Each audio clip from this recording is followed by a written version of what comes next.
Hey everyone, it's Colin with Legalized Mystery Productions. Thank you for joining me and welcome. And today is going to be a little different in that I'm not actually going to be painting today.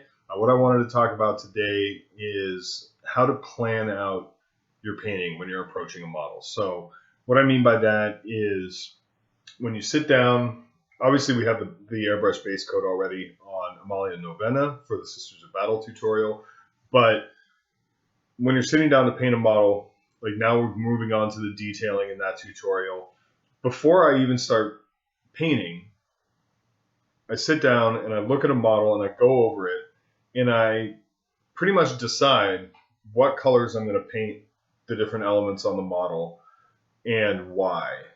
And then that's what I want to talk about today is the why and why we're choosing those colors, why we're approaching it in that way, and also how that then expands out into an army scheme, because when you're painting the first model for an army, like if I were painting Amalia Novena, I'm painting it as a one-off, obviously for the Patreon. But if I were painting the first model in a Sisters of Battle army, you have to be cognizant of how those colors and how those themes are going to be replicated across the entire force. So to make a cohesive force.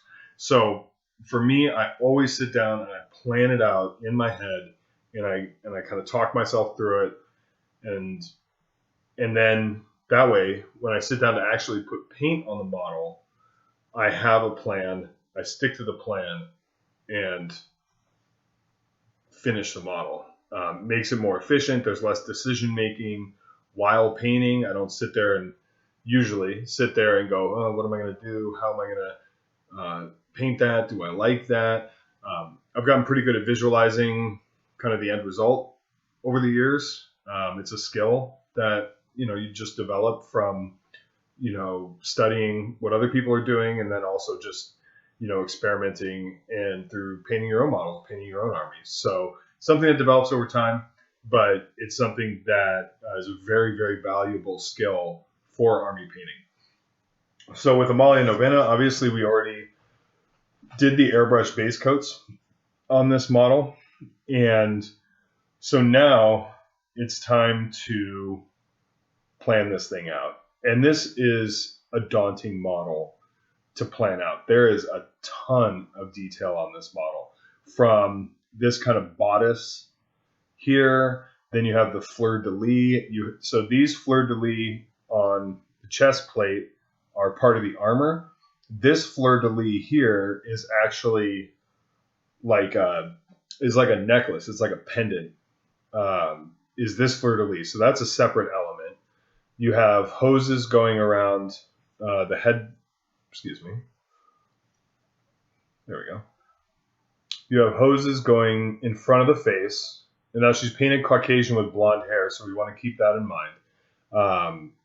But you have hoses going around the head plate. You have this inquisitorial symbol here with the inset skull. Then you have pouches. You have grenades. You have another little, looks like an ankh medallion type deal here. You have the rosary.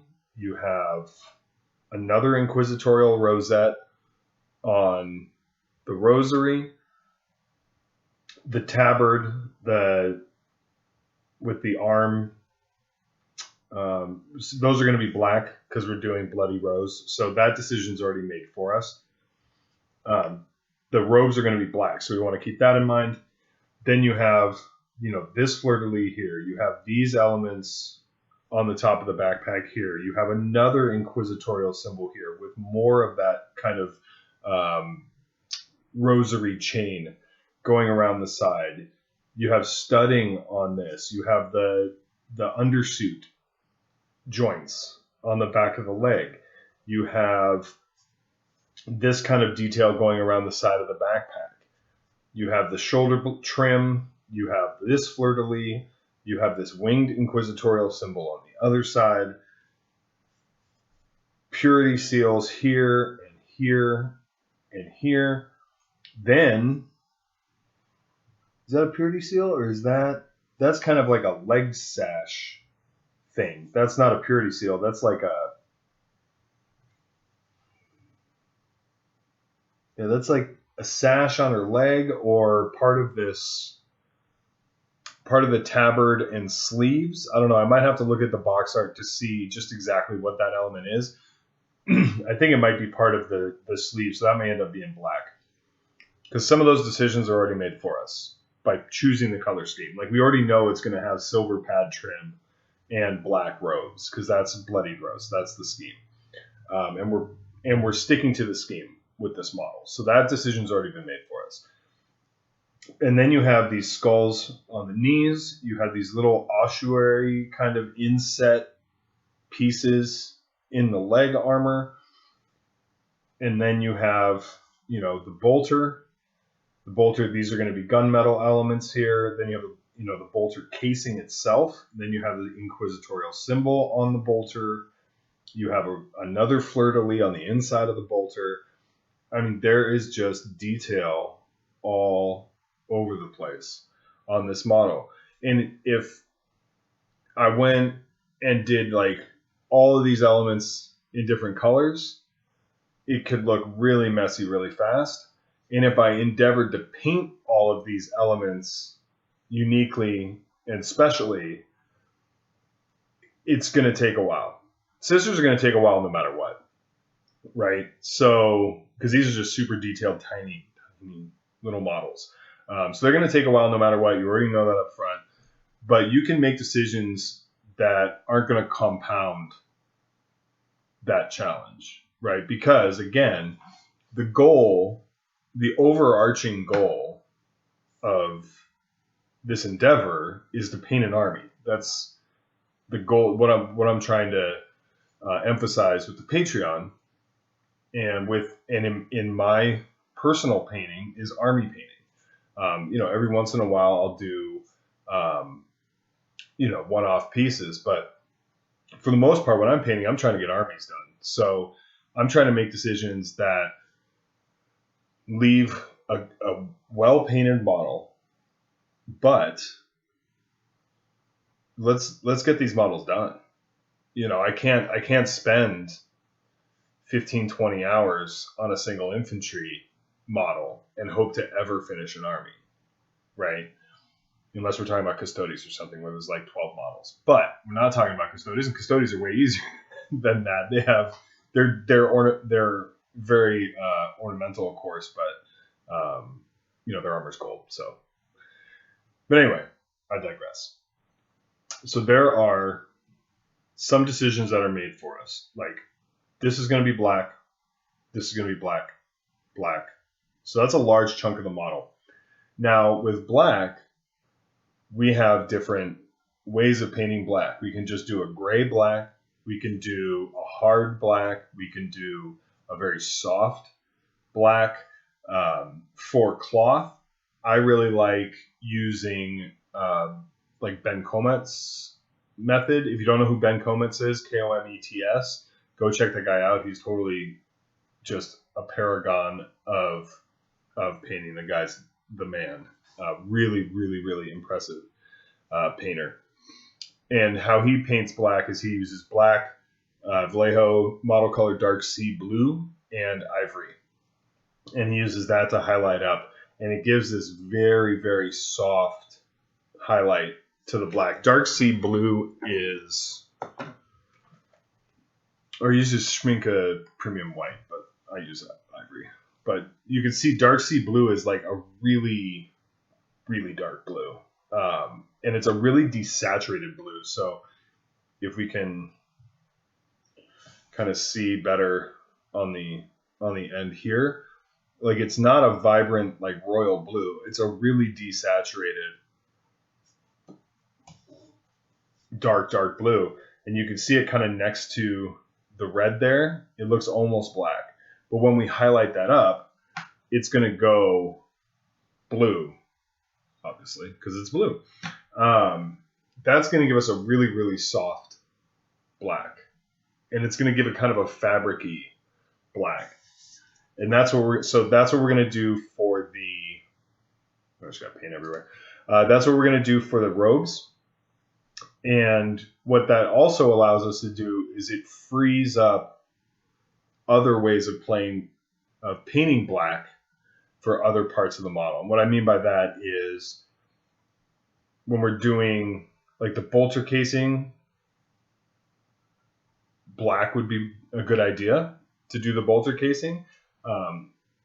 It kind of minimizes the bolter casing by just painting it black and just do the hard black with the intermediate blue, just sharp edge highlight, and just leave it and not draw a lot of attention to it, because we want to draw attention to these kind of elements on the side of the bolter, the fleur-de-lis, and then the inquisitorial symbol on the back. We want those to be more of the focus in the bolter casing. So we can kind of, I just kind of said black, but we're not going to paint it red because our armor's red. We're not going to paint it white because there really isn't going to be a lot of white on the model. And what white there will be, we want to stand out. Like this fleur-de-lis on her shoulder is going to be white. The inquisitorial symbol on her shoulder is going to be white. So what we need to do is find another area to paint white to give us a triangle of white. We want 3 points, basically. This is kind of a general idea to keep the focus on her face, which is where we want the focus. We want the focus on this miniature to be right here, right on her face, and right in this area. So the decisions that we make are gonna be made to draw the eye into the face and then to frame the face.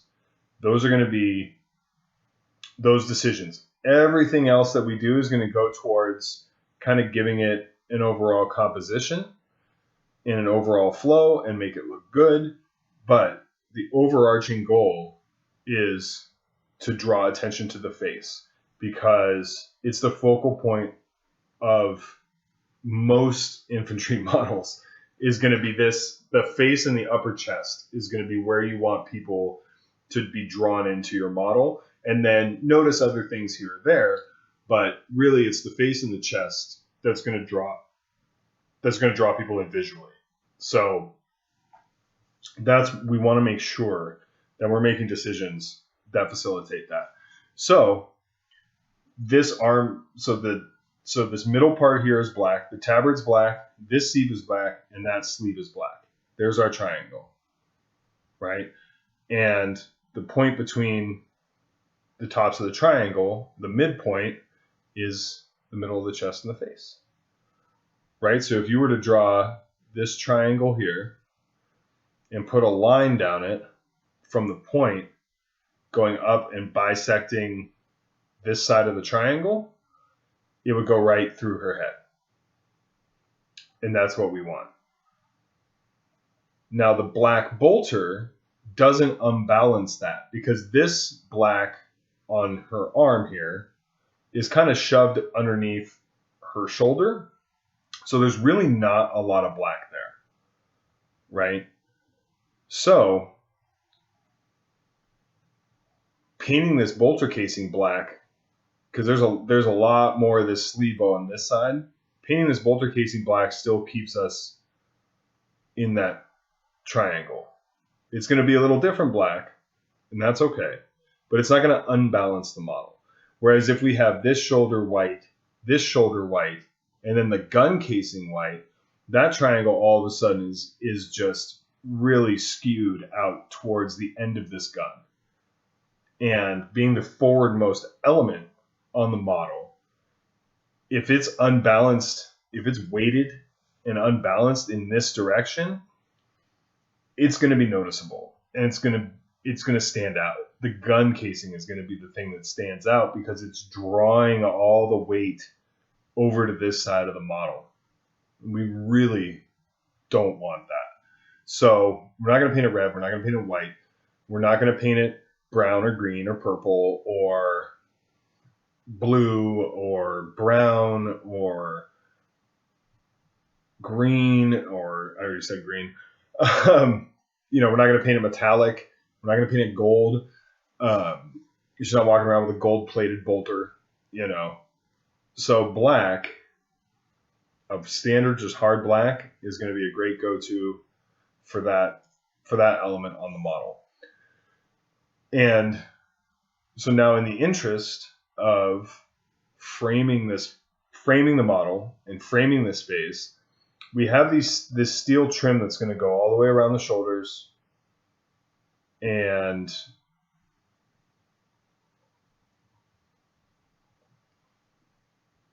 the sides of the backpack here. We'll paint those steel. We have the steel on the bolter. We have a little bit of steel kind of on the wrists. So we have all this steel kind of on the excuse me. We have all this steel kind of on the exterior of the model here, but it's not really penetrating kind of the core of the model yet, right? It's all on the outside from the wrist going up to here, kind of, and from here kind of down through the bolter. It's all, through the backpack. It's all kind of on the outside. It's not really penetrating, and there's really nothing. It's just kind of like going around the edges. So what we want to do is we want to find stuff in here to kind of bring it together. And what we're going to do is we're going to paint this rosary silver. So this is going to be a little bit brighter silver than the trim. It's going to be a little bit shinier, a little bit poppier, because if it's it looks like a rosary. It may be a rosary. It's probably a rosary. But if she's going to be using it as prayer beads or a rosary, she's going to be handling it a lot. It's not going to get tarnished. It's not going to get grimed up. Those are going to be worn and polished and shiny. So we want to reflect that. We also do want to draw a little bit of attention, or not draw attention, but we want to differentiate it from the other kind of steel elements on the model, because it is a special thing and it is a unique thing to Sisters. So we do want to acknowledge that and draw attention to it. But then that also gives us a nice border kind of going all the way around, again, the face, right? Her face is going to be right here. All that steel is going to just frame the chest and face on the model. So that's going to be steel. And this grenade will be a very dark metallic as well, just to keep that whole line going. And because I don't care about this grenade from a painting standpoint, I just don't care about it. I don't want to see it. I'm, whatever. I'm happy that it's there. It's a giant grenade. Whoop-de-doo. I don't want to see this grenade. I don't want this grenade to even register the first time I look at this model and it's painted and I'm like, oh, wow, that's a really nice model. I don't want to say, wow, that's a really nice model. She's got a giant grenade on her belt. I don't want that, right? I don't want to draw attention to the grenade. I want the grenade to fade into the background. So that's going to be a dark steel metallic. We're going to wash that down and not bring it very far back up. Whereas if you were to paint a green grenade, right? If you were to paint this green, the contrast between the green and the red, this thing would jump out of the model, especially with all this black, like this black and the black here, black bolter, black there. This grenade would just like pop out of her belt into your eyeballs. And it's such an uninteresting part of the model. And again, it's halfway down the model from the face. So if you were to paint that green, you would just be like, hey, look at that grenade.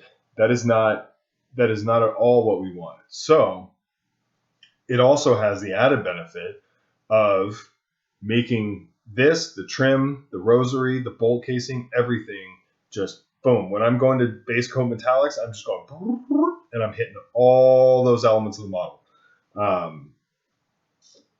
And that's a plus. That's going to save us time. That's going to be more efficient. The fewer colors we have to change, the fewer colors we have to kind of futz around with, that's going to make the painting of this model more efficient, right? And that helps us get an army painted. So going around in this area, now we're left with, we have these white, we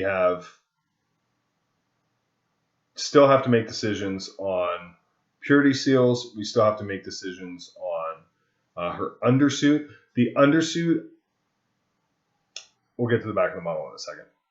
We'll finish up on the front.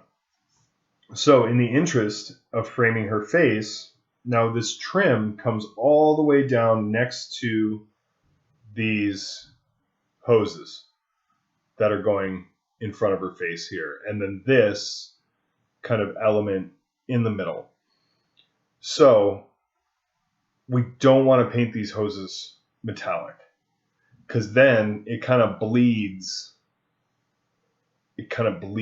in to the hoses, from the trim to the hoses, but then the hoses stop like a third of the way up the pad. So it would just kind of look off to have, and then they extend further obviously into the middle of the model than the pads do. So it would just kind of look off. It would look a little muddled to have those be, kind of a steel or silver metallic as well. So we're going to paint those black, and that's going to be the strongest with just a very light, very, very light kind of blue, more of a true blue highlight to give this kind of rubberized, I think it's Cantabric blue from Scale 75. But it's kind of a desaturated blue, similar to, it's more blue than the dark sea blue. That's what we're going to use. And it gives this kind of rubberized look. You know, like rubber is a very soft black with kind of a bluish hue to it. Not shiny, not like latex, but like rubber. That's what we're going to do here. And that is going to frame her face really, really nicely. And now those are going to stand out up here because, like I've talked about, this triangle that we have going on with the black, that is along that axis, right? And it's symmetrical going on either side. It extends that axis, that horizontal axis on the triangle, up a little further. But when her head's sitting in there and it has this nice frame on it, and then this very symmetrical trim going this way, trim going that way, hose going this way, hose going that way, white on this side, white on that side. That's going to give a really nice composition to everything around the face. The face is warm. The hair is warm because we did a blonde hair, right? So the face is warm. The hair is warm. Then you get this cold black kind of coming through. It's just going to give a really nice, clean look to those elements.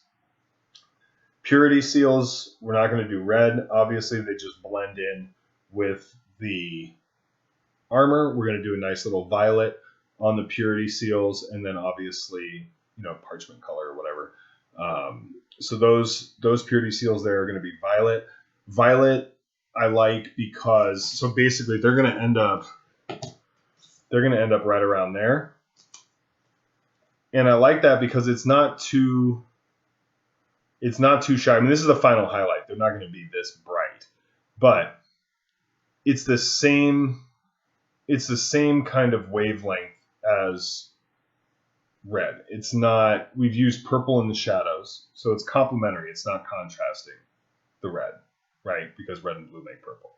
So we have the red, we have the blue in the black highlights, we have red and blue in the purity seals. So it's the same wavelength. It's complementary. It's not contrasting. So it's going to be a nice little visual element. Purity seals are cool. Purity seals I like to draw attention to. In Sisters, they're a huge part of their aesthetic. So I like this violet for those purity seals. Again, we can run through the colors. We're not going to paint them red because the armor's red. They're just going to bleed into it. They're not going to be able to be differentiated. We're not going to paint them black. We've got a lot of black going on already. We're not going to paint them green because they're just going to contrast too much. We're not going to paint them blue. We're not going to paint them orange. We're not going to paint them brown. We're not going to paint them magenta. We're not going to paint them turquoise. So you're kind of left with purple in a lot of ways. You're not going to paint them gray. So that's another thing you could do, is just run through the other colors that you would paint it if you weren't going to paint it, violet. You're like, oh, well, maybe I'll paint them yellow. Like, no. Maybe I'll paint them green. No. So that's another good technique, is just to talk through what the other options are really. Because a lot of the time you'll find there really aren't that many. There's usually only like one or two colors that are really going to work. And it's just a matter of determining what those one or two colors are. So we're through the purity seals. We've got this going black. This little rebreather element thing here, I'm going to leave red. I think I'm going to leave that red. My first instinct is to leave that red. And because it's kind of the further out element of the model, I know it's going to be kind of towards the tail end of painting this model, is going to be that little inquisitorial skull dilly there. So I'm going to leave it alone. I'm going to leave my mind open, because maybe I'll paint it gold, because we're going to add some gold elements here in a minute. But I just don't know. I don't know what I'm going to paint that one element yet. And that's okay.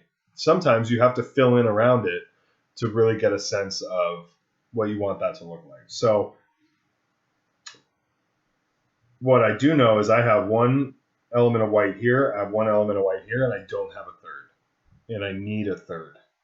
I have to have a third to balance out the white on that model. So my options here are this little thing on her belt, this little Ankh looking thing on her belt, the chest fleur-de-lis on the bust of her armor, the pendant on her armor, this thing, and then we get down into like the knee skulls and stuff like that, or like this fleur-de-lis over here. So the Ankh thing, I'm not going to paint white, because it draws the eye lower than I really want it to be. Right? The third part of this triangle is extending. If these two are symmetrical on either side of her head, your eye is going to look for another element to kind of balance that out. And if it's looking all the way down here to balance that out, then it's going to be a distraction. The black, I know the black extends all the way down to the end of the model and extends all the way out here, but a black is like a negative space. Like a black is a fading kind of negative space for color. Obviously, it's black, right?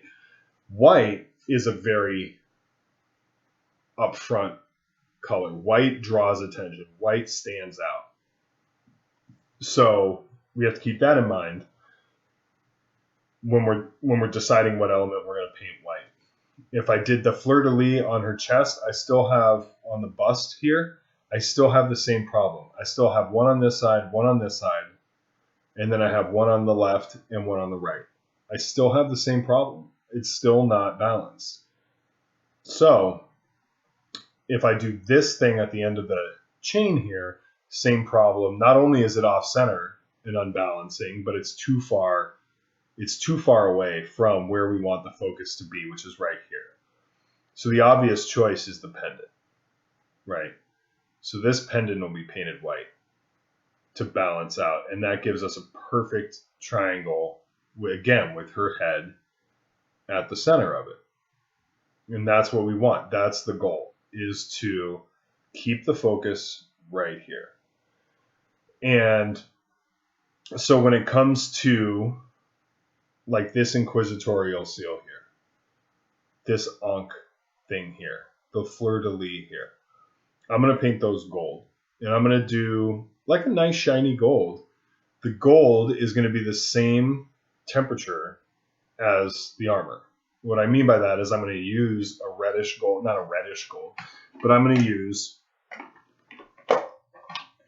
I call Viking Gold from scale 75, and you can see the red and the purple in this paint. You can see how warm that is to go with that red. So that's going to be a nice warm gold. This Elven Gold is what I'm going to use for the highlight. And you can see how warm that gold is, right? Whereas if I were to take like Negro Gold, black gold in Spanish, or necrotic, it's actually called necrotic gold, or necrotico. But you can see how much more that jars. That's a little more jarring than the Viking Gold, right? Where the Viking Gold blends in a little nicer. That necrotic gold is a little more jarring because the necrotic gold is really green. It's a really cold green gold. So if we were to start slapping this on the model, those gold elements would be at odds with the rest of the model, and that's not what we want. Because we want these gold elements to fade. We want these to integrate into the model. Or that was Dwarven Gold, excuse me. That was Dwarven Gold. Yeah. Dwarven Gold is the rosy gold. Elven Gold is the cold gold highlight. And you can see even there, that is a little jarring. But this Dwarven Gold is beautiful. That's a nice, soft, warm gold. So that's what we're going to use. We're still going to shade the gold with Druchii Violet with purple. And that'll tie into all the purple elements and the purple kind of undertones of the red and everything. That's going to be less obvious. That's more subtle, right? But by painting this a warm gold, we can kind of let it soft, warm element just kind of fade into the background on this model. Same thing with this fleur-de-lis. We're going to do that gold. We're going to do this inquisitorial seal here gold. And we're going to leave this. This is going to be steel. This one here, we're going to leave alone. That one's going to be steel. Now we have this bodice here, and we have the chest fleur-de-lis as well. All that is staying red. There's probably a temptation to paint this another color, this bodice, maybe black. But then all of a sudden, then we just wipe out the whole middle part of this model is cut off from the rest of it as far as the red goes. The red would stop here and then restart under her belt area. And we just can't have that. That's not going to work at all. From a scheme standpoint, it's just going to cut the model in half. So we're going to leave that red. We're going to leave her chest fleur-de-lis red, because really it's an ornamental armor. Every single one of these pieces of armor does not need, every single element on the pieces of armor does not need to be its own special snowflake color. It can be ornamental red armor, right?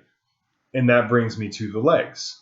I'm going to leave these legs red. These aren't, I'm not painting these skulls any different. One, I really like the highlighting. I really like how the back leg kind of falls more into shadow, and then you have this nice point of light here, and then it falls into shadow, and then you have the nice point of light on the feet. Same thing over here, shadow, light, and it gives this nice look to the legs, right? It gives this nice, light, shadow.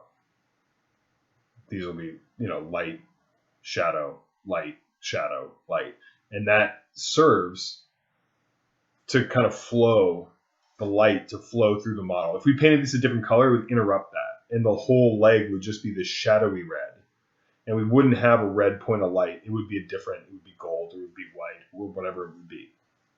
So we don't want to do that. We want to have this rate as red. That's the scheme. That's what we're going for, red. We want this to be a red model.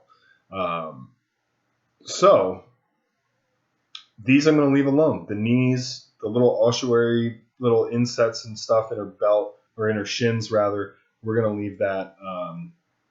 We're going to leave that red, and we'll just do a nice little, just very thin, just boop, point of light highlight on the top. Do some edge highlighting on the top of the shin armor. Up here, front of the toe. We'll get to that. But all that's going to be red. We're not going to worry about that right now. So traveling around the side of the model, we have these suit joints, and that I'm going to do the same as I did Space Marine suit joints. I'm just going to do a dark metallic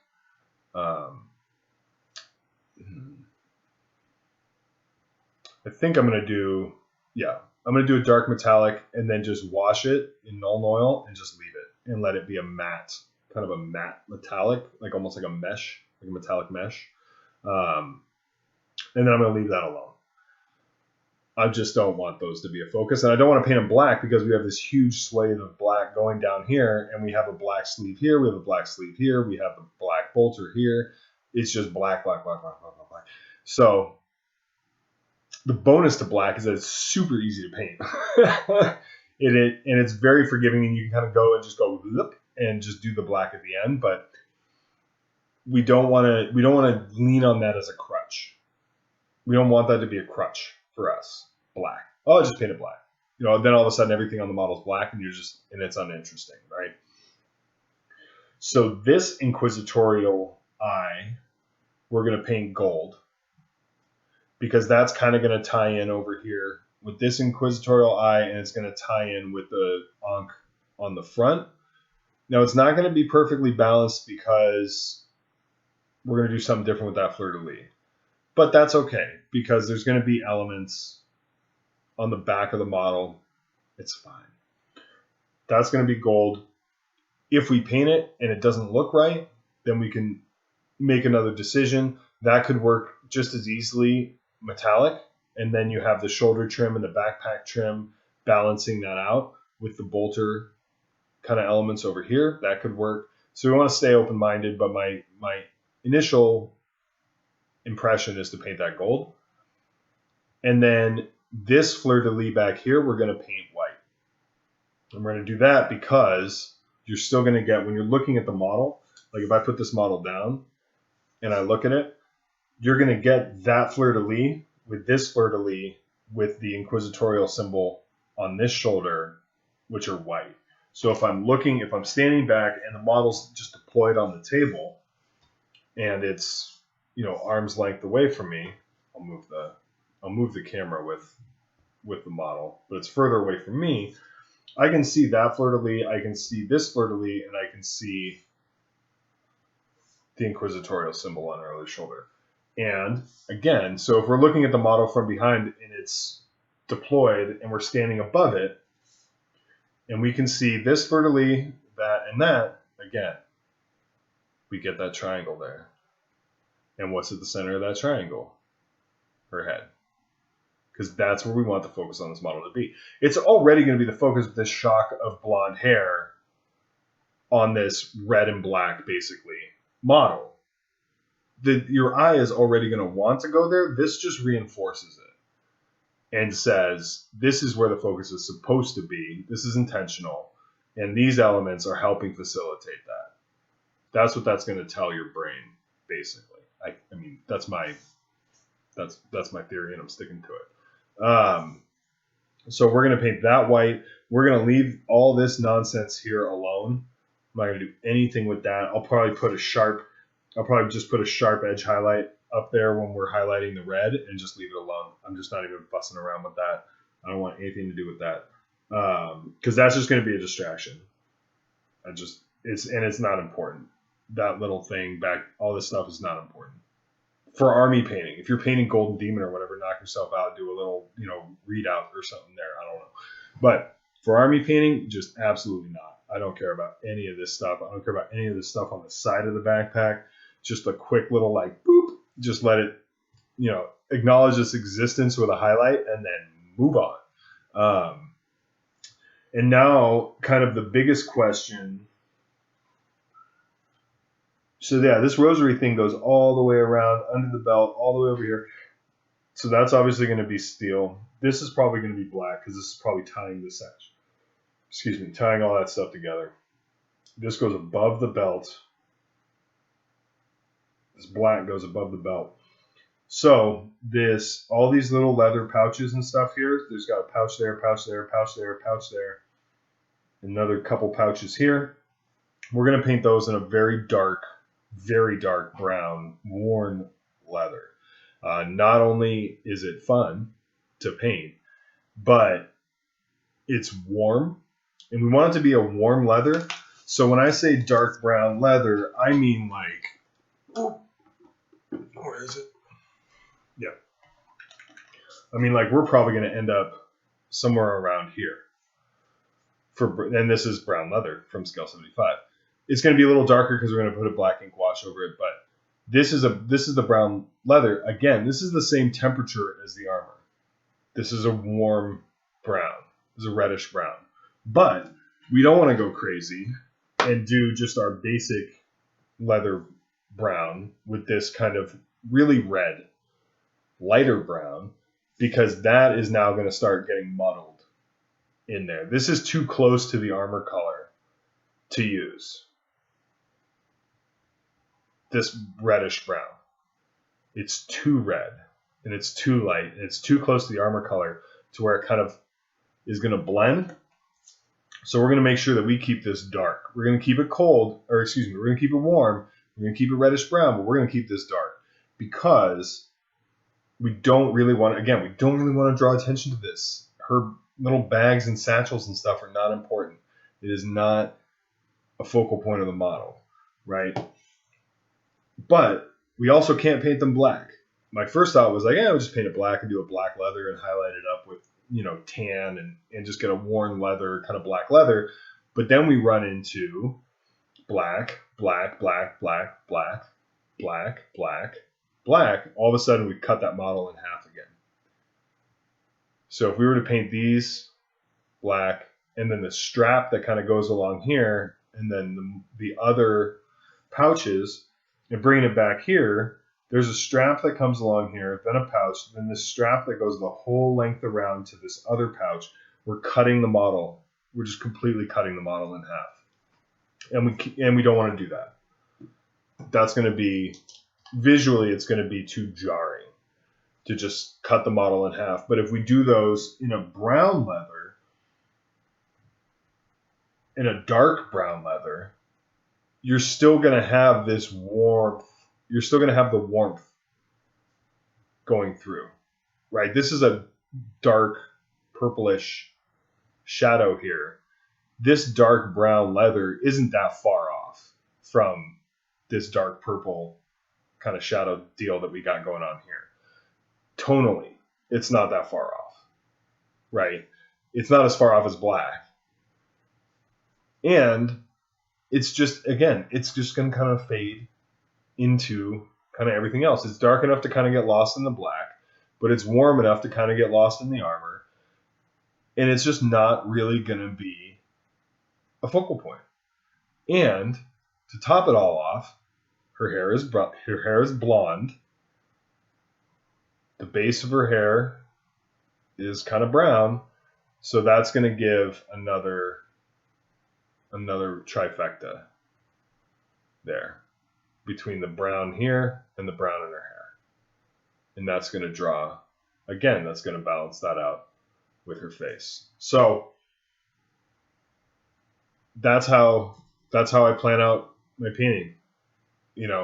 Talking it through, it takes a little longer. I spent a lot of time thinking about how I'm going to paint something before I ever put a brush on a model, because it just makes life easier. And then I'm going to paint from the inside out. I'm going to start in here, and I'm just going to go real quick. First thing I'm going to do is I'm just going to take Vallejo Monocolor Black, and I'm just going to hit all these black robes and the tabards and stuff and get back underneath, get back in here very, very carefully, and just base coat them black. And that'll give me a good starting spot. I can paint all the stuff around all that black. Don't have to worry about getting paint on the black because I can just go touch it up. Black is the easiest color there is to touch up, period. So first things first, I'm going to get that done. Then I'm going to go in with the metallics, and I'm going to start doing the bolt gun. I'm going to start doing this over here and the trim and all these elements. And then I'm going to work from the inside out and do some leather, do some metallics here. And then towards the end, I'll do the white, I'll do the purity seals, and you'll see those in the tutorials that'll follow. But initially, we're just going to map this out, make a plan, and stick to the plan. And those are going to influence our decisions when we're painting the rest of the army. So I hope you find this useful. I know it's a little different from a painting tutorial, but I think it's a really, really, really valuable skill that in the long run will save you a ton of time kind of thinking about it or going back and kind of fixing something you don't like. This is invaluable to miniature painting. For me, I have friends that are just pure emotion painters, and they just go in and just start just boom, let's just paint a model, and they look great. For me, I have to think about things a little more. I have to plan it out a little more. So this is a more deliberate approach. This is kind of a less kind of off the cuff approach to painting. And it also depends on what you're painting. If I were painting, Chaos Demons or something where I can just go to town with the airbrush and then, there really aren't that many details to worry about. Sure, that's less of a plan. That's more of, I want them to be this color. Let's go make that color. But for a model like this, as detailed as it is, and as many elements that you have going on in this model, and the potential to pick all of those elements out and just muddy the whole composition, make a plan, stick to the plan.